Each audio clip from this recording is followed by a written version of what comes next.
તાપી જિલ્લાના નિઝર તાલુકાની સાલ 20 જિલ્લા પંચાયત બેઠકની ચૂંટણીને લઈ વિવાદ ઊભો થયો છે। મત વિસ્તારના જાગૃત મતદારો દ્વારા મુખ્ય ચૂંટણી આયોગ ગુજરાત રાજ્યને તાપી જિલ્લા કલેક્ટર મારફતે આવેદનપત્ર પાઠવી ચૂંટણી પ્રક્રિયામાં ગેરરીતિ થયો હોવાનો આક્ષેપ સાથે જ તાત્કાલિક તપાસ અને ફેર ચૂંટણી કરવાની માંગ કરાઈ છે।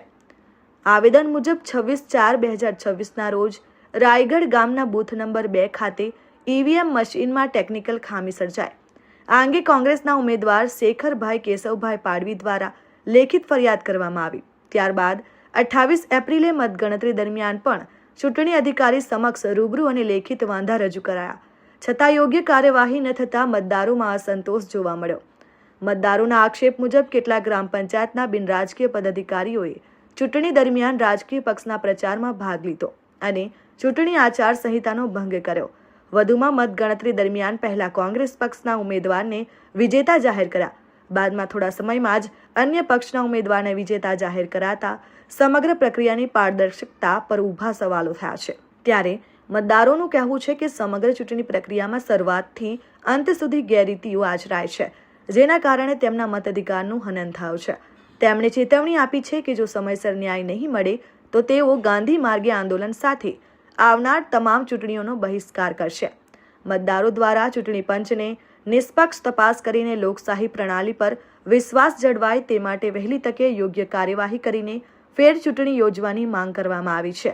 તાપી કલેક્ટર શ્રી મુખ્ય ચૂંટણી અધિકારી શ્રી તાપી એમને આજે સાલ 20 જિલ્લા પંચાયત મત વિસ્તારના મતદારો વતી એક સાલ 20 જિલ્લા પંચાયતના ઉમેદવાર શ્રી શેખરભાઈ કેશવભાઈ પાડવી જે હું પોતે એમની સાથે જે મતગણતરીમાં મતોની હેરાફેરી અને ચૂંટણી અધિકારીઓ દ્વારા જે આચારસંહિતા ભંગની જે વિવિધ પ્રકારની જે પ્રક્રિયાઓ કરવામાં આવી જેના વિરોધમાં આજે સાલ 20 જિલ્લા પંચાયત મત વિસ્તારના 18 બૂથના સમાવિષ્ટ તમામ મતદારો વતી આજે આવેદનપત્ર આપવામાં આવ્યું છે। આવેદનમાં વિશેષ મુદ્દો એ છે કે ભાઈ જ્યારે પ્રથમ મતદાનના દિવસે 26 તારીખે રાયગઢ 2 બૂથ પર ઈવીએમમાં ટેકનિકલી ખામી હતી। ટેકનિકલી ખામી અંગે અમે પ્રેસાઇડિંગ અને ઝોનલ ઓફિસરને વિસ્તૃત ચર્ચા કરી।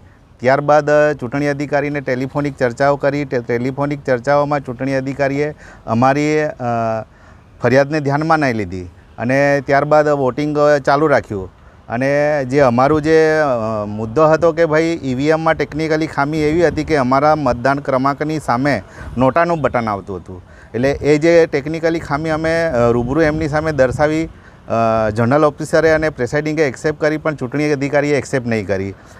તરત જ અમે લેખિત એમને વાંધા અરજી અમે રજૂ કરી, તેમ છતાં એમણે નજરઅંદાજ કરી અમને એવું જણાવ્યું કે ભાઈ તમારું બટન તમારા ટ્રાન્સપોર્ટના લીધે પેલું ખસી ગયું છે, તો તમે ચાલવા દો, બહાર 200 મીટર જઈને તમે એવી રીતે પ્રચાર કરી શકો કે તમારું અનુક્રમે 3 ઉપર તમારું નામ છે।